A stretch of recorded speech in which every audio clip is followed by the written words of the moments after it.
Assalamualaikum warahmatullahi wabarakatuh. Salam solusi untuk berdiskusi.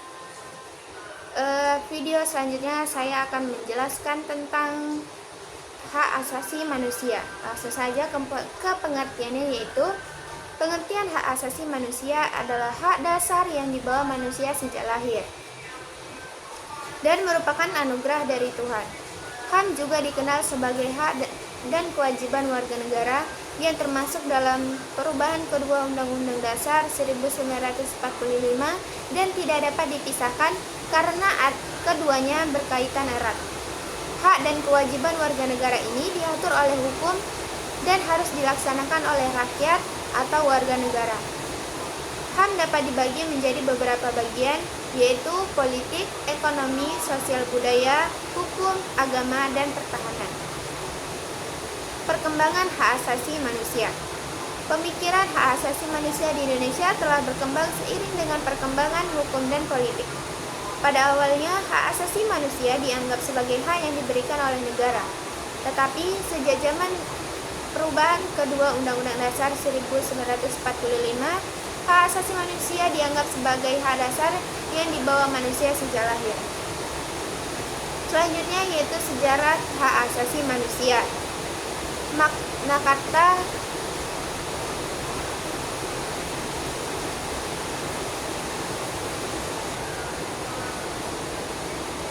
Carta berpendapat mengatakan. Selanjutnya yaitu sejarah tentang hak asasi manusia. Magna Carta mengemukakan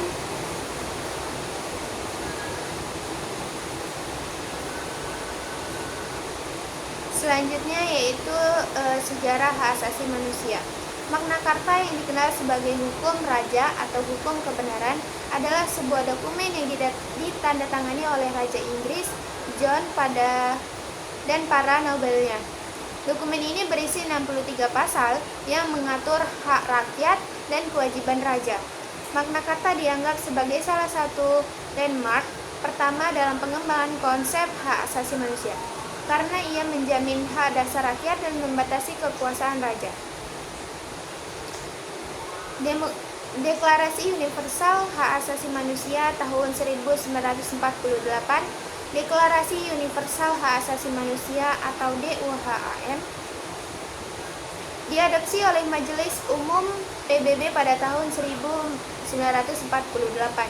Deklarasi ini berisi 30 pasal yang mengatur hak dasar manusia seperti hak hidup, kebebasan, dan kesetaraan. DUHAM dianggap sebagai landmark penting dalam pengembangan HAM karena ia menjamin hak dasar manusia secara universal dan mengikat semua negara. Pengembangan HAM di Indonesia. Pada masa modern, pengembangan HAM di Indonesia juga mengalami beberapa fase. Contohnya tragedi Stadion Kanjuruhan yang mengakibatkan tewasnya ratusan orang merupakan salah satu contoh kasus pelanggaran HAM yang menarik perhatian media nasional dan dunia. Insiden ini memantik permasalahan berjenjang makro nasional dikarenakan hak para warga negara dalam menerima perlindungan HAM. Selanjutnya yaitu jenis-jenis hak asasi manusia. Yang pertama ada hak untuk hidup. Pasal 3 DUHAM yang menjamin hak setiap individu untuk hidup tanpa diskriminasi berdasarkan ras, warna kulit, gender, agama, dan asal-usul. Yang kedua yaitu kebebasan berpendapat. Pasal 19 DUHAM memastikan kebebasan berpendapat termasuk kebebasan untuk berpendapat, berbicara, dan berkomunikasi. Yang ketiga yaitu perlindungan daripada diskriminasi. Pasal 7 DUHAM melindungi Indonesia dari diskriminasi berdasarkan ras, warna kulit, gender, agama, atau asal-usul. Kesetaraan. Yang keempat yaitu kesetaraan di sisi undang-undang. Pasal 1 DUHAM menjamin kesetaraan di sisi undang-undang tanpa diskriminasi berdasarkan gender, agama, atau asal-usul. Selanjutnya yaitu hak untuk tidak disiksa. Pasal 5 DUHAM melindungi individu dari penyiksaan termasuk kekerasan fisik, mental, dan psikologis. Yang terakhir yaitu hak untuk tidak dihukum tanpa proses hukum yang adil. Pasal 11 DUHA memastikan hak individu untuk tidak dihukum tanpa proses hukum yang adil dan transparan. Selanjutnya yaitu ada beberapa contoh dari pelanggaran-pelanggaran HAM. Yang pertama itu ada tragedi yang saya sebutkan tadi, ada tragedi Stadion Kanjuruhan. Tragedi Stadion Kanjuruhan yang mengakibatkan tewasnya ratusan merupakan contoh pelanggaran HAM yang menarik perhatian media sosial dan dunia. Dampaknya adalah kerugian besar bagi korban dan keluarganya, serta kerugian moral bagi masyarakat dan negara. Tragedi ini juga menunjukkan kekurangan dalam perlindungan hak asasi manusia dan keamanan di Indonesia. Contoh pelanggaran yang kedua yaitu ada korupsi EKTP. Korupsi EKTP pada tahun 2011 sampai 2013 adalah contoh pelanggaran HAM yang berdampak pada degradasi moral dalam birokrasi tingkat kepemerintahan. Dampaknya adalah kerugian besar bagi masyarakat dan negara, serta kerugian moral bagi para elit kekuasaan yang terlibat dalam korupsi. Korupsi juga dapat melanggar hak asasi manusia seorang atau masyarakat, karena korupsi pasti merugikan bagi seseorang atau sekelompok orang. Kesimpulannya adalah bahwa perlindungan dan penghormatan terhadap hak asasi manusia merupakan persyarat bagi keadilan, perdamaian, dan kesejahteraan di seluruh dunia. HAM tidak hanya merupakan hak yang melekat pada semua individu tanpa pandang bulu, tetapi juga merupakan fondasi bagi masyarakat yang inklusif, berkeadilan, dan berbudaya. Oleh karena itu, upaya untuk memperjuangkan, mempromosikan, dan melindungi HAM harus terus-menerus dilakukan oleh individu, pemerintah, dan organisasi internasional guna memastikan bahwa hak-hak tersebut diakui, dihormati, dan dipertahankan di semua tingkatan masyarakat dan pemerintahan. Selanjutnya saya akan menjawab pertanyaan yang ke-6. Pertanyaannya adalah bagaimana pelaksanaan HAM di Indonesia dan bagaimana menurut saudara, apakah ada keluhan masyarakat tentang HAM di Indonesia? Apa solusi yang akan dilakukan? Baiklah, saya akan menjawab pertanyaan tersebut. Pelaksanaan hak asasi manusia di Indonesia telah mengalami kemajuan seiring dengan perkembangan demokrasi dan reformasi. Namun masih terdapat beberapa keluhan dari masyarakat terkait pelaksanaan HAM di Indonesia.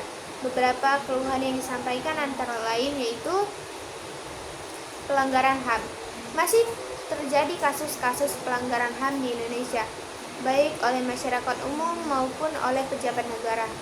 Pelanggaran HAM ini dapat berupa pelanggaran langsung seperti kekerasan fisik, penyalahgunaan kekuasaan, atau pelanggaran tidak langsung seperti ketidakadilan dalam sistem hukum dan korupsi. Yang kedua yaitu diskriminasi.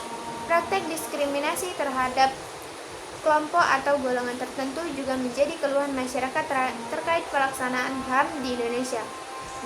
Diskriminasi dapat terjadi dalam berbagai aspek kehidupan, seperti akses terhadap pendidikan, pekerjaan, atau pelayanan publik. Yang ketiga yaitu koordinasi dan penanganan COVID-19.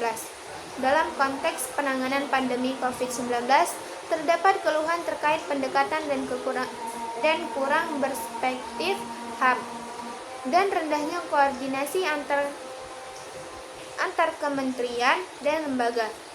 Keluhan ini mencakup aspek hak kesehatan, kebebasan sipil, dan penyelesaian keadilan terkait pengaduan dan konflik antara lembaga pemerintah dengan masyarakat.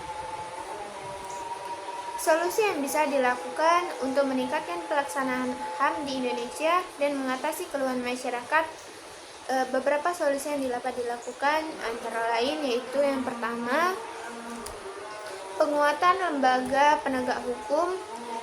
Pemerintah perlu memperkuat lembaga penegak hukum untuk menangani kasus-kasus pelanggaran HAM dengan tegas dan adil. Penegak hukum yang efektif akan memberikan sinyal bahwa pelanggaran HAM tidak akan ditoleransi. Solusi yang kedua yaitu pendidikan dan sosialisasi. Pendidikan dan sosialisasi tentang HAM perlu ditingkatkan. baik di tingkat sekolah maupun masyarakat umum.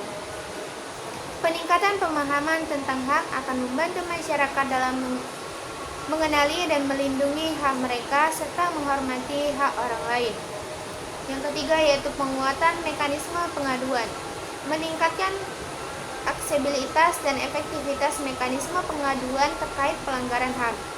Masyarakat perlu diberikan informasi yang jelas tentang cara melaporkan pelanggaran HAM dan mekanisme penyelesaiannya.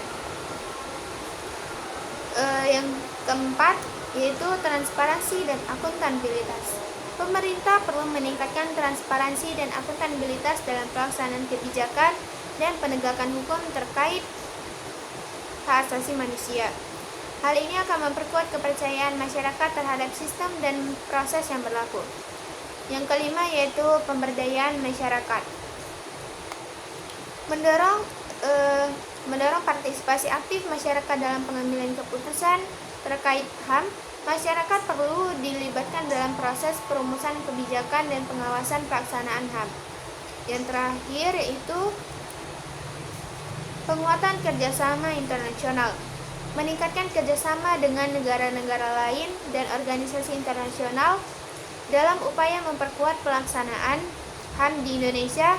Pertukaran pengalaman dan pembelajaran dari praktik terbaik di negara lain dapat menjadi sumber inspirasi dan pembaruan. Penting untuk dicatat bahwa solusi yang efektif memerlukan kerjasama dan komitmen dari berbagai pihak, termasuk pemerintah, lembaga penegak hukum, masyarakat sipil, dan lembaga internasional. Dengan upaya bersama, Indonesia dapat terus memperbaiki pelaksanaan HAM dan memastikan perlindungan hak asasi manusia bagi semua warga negara. Saya harap penjelasan ini dapat memberikan gambaran tentang pelaksanaan HAM di Indonesia dan solusi yang dapat dilakukan. Sekian dari jawaban saya, kurang dan lebihnya saya mohon dimaafkan. Salam solusi. Sampai berjumpa kembali. Wassalamualaikum warahmatullahi wabarakatuh.